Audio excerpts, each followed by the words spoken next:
Alrighty, folks. So, unfortunately, due to UPS and DHL being unable to deliver two boxes at the same time, we don't have an unboxing review today. That's going to have to wait. But I do want to make a video for you guys. Wanted to talk about some things we're going to be doing.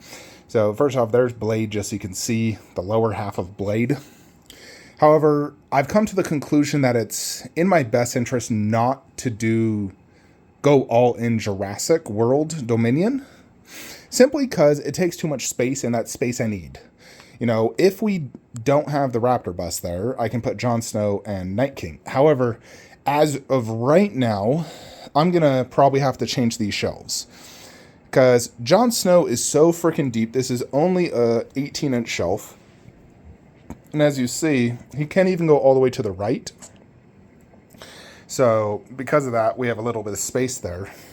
Night King is actually even deeper than Jon Snow. He is nearly, I'm going to have to actually move the shelf forward another inch. He's almost 24 inches deep. So, due to that, what the frick is that? Oh, Jupiter. Due to that, we're going to have to, and he's almost 19 inches wide. I don't have 19 inches there. We're going to have to change this, bring it forward, do a 48 inch here, 48 inch there, and then Khaleesi bus, like her dragon wing might extend a little bit onto this left shelf because of that. Just a little bit.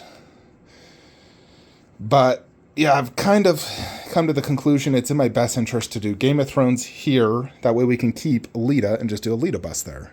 So I need to get my Alita poster out and mount it.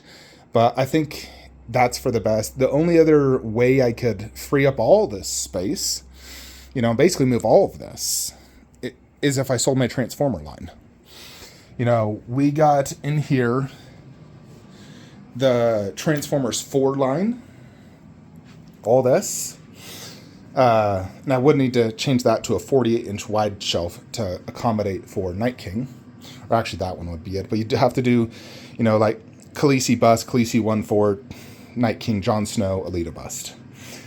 That's just an example. If you wanted to put it all right here, you could technically do some right there if you wanted to and do turtles there. If you wanted to do Game of Thrones setup here, although, like I said, you really need a 48-inch wide for Night King and Snow. There is kind of a workaround on how you could make it work, I was thinking, is you'd have to boost Jon Snow's base up to the point where it's above Night King, and Night King's base is slightly below it. Because Jon Snow is, like, his head is low. Only the, base is tall. But if you boost him up, like, I don't know how big Night King's base is, but let's just say 1.5 inches. So he'd be floating 1.5 inches, and then Night King's base would go underneath him. Which I don't really want to do that. I don't like that. It looks weird. So I think it's best we just change these shelves. I might actually even just change this shelf for this shelf right here. That way we can gain a little bit more width and display basically all of this better. So it's not as tight. He's not hanging off. As well as display that better, like spread it out more. It'll go to about this line. So about right there, So obviously it'll make this walkway a little bit, less walkable, which is annoying. However, it's going to make this and this both look better, which will be real nice. I even wonder if I do that, could I somehow fit Aquaman right here? That way you could do Mera and like Black Adam there. But yeah.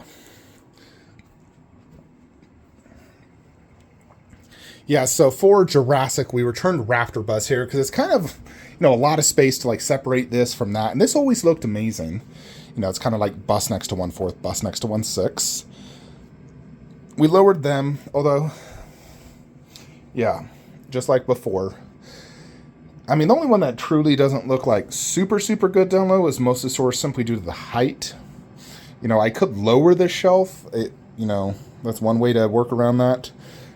Or I simply just need to step back and I can see it good. But yeah, so you do Dilophosaurus here. Right here, we currently have blue. That's still on payment plan, but we'll do the Giganotosaurus there. And then we'll probably have like the 1/10 on each side, kind of similar to what I did before with the T-Rex, the 1/10 T-Rex. The Giga's pretty big, you know, it's like as big as like the Indominus or Spinosaurus. You know, so he'll go good there. You had both, you know, normal raptors, Dilophosaurus in the movie, and then right above, you know, on this side you have that. We'll basically do T-Rex bust and Giga bust, you know, right in the middle of the wall. And I also kind of spread out some of the additional leaves I have to kind of like give, you know, variation in leaves. And I also even put some leaves down here, you know, to kind of give him a forest look. And him as well, I just put some in the corner.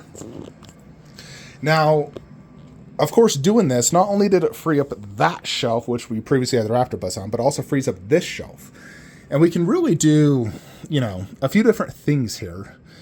You know, so one option, which I did post this on my YouTube channel, like community tab, but basically it's Kratos, Gears of War Marcus, and Halo. Now that works really good for several reasons. One, I mean, it's going to open one spot up in the video game room where I previously had Halo, and I don't have to worry about where to put Kratos. You know, I'd always kind of like worried about his future, just because like I thought I was going to do a wall shelf, but the more I was looking into it, I'm like, yeah, he's quite tall, so I have to have the shelf quite low, and it might impede the bust and clutter that look. So I think it's, you know, best we just separate him. So if we do Kratos here, you know, he gets his own dedicated spot. I can have the Blades of Chaos directly wall mounted above him, you know, and then I can put Gears of War Marcus in the middle. He's 33 inches tall, so he's a huge 1/4, super detailed, looks great, very limited, and I was able to pick him up for $440. So I did buy him. However, I want to talk about option 2, which still may happen. But for now, I'm definitely going to do Gears, because I also think Gears will go really good next to Halo, because those are literally the only 2 games I ever really played on Xbox. Xbox for me was Halo, Gears of War. That's it. Just like Nintendo, for me, is really just Zelda. But, you know, I'll occasionally play Mario, Donkey Kong. I mean, back in the day, I played a lot more. But like on the newer consoles, it's usually Zelda, maybe a little bit of Metroid, Mario Kart, stuff like that. Not a huge fan of Super Smash. My friend likes it, but yeah, this basically also represents 3 of the biggest video games, once video games like became like more Xbox, PlayStation, that I grew up playing. You know, for me, God of War, like the original trilogy, Halo, big time Halo, and then I played every single Gears of War, you know, all 5 of them. Huge fan of Gears of War, you know. Kind of want to replay it now, honestly. Super fun. You know, always chainsawing the freaking creatures in half. So cool. Now, in the Photoshop, I did show basically a life-size Lancer. That is about $300 if I want to get that. And then if I wanted to get the Halo Needler, that's like $100, like a Nerf gun Needler, but it looks really good. You know, that'd look fantastic above him. You could technically do like a cheap sword, but I think a Needler would work better. Also, because he's holding a Needler, and I basically have a life-size replica of all the weapons they're holding. A Needler is just one of the coolest looking weapons in Halo, you know, versus like a pistol, you know, or his battle rifle. Those don't look cool. The sword looks cool, but, you know, I've looked at life-size swords, and they generally don't look that cool. You know, because a sword, though, it's kind of like, I don't know, like a lightsaber. It's different. Yeah, but by moving Halo, that does open up this spot.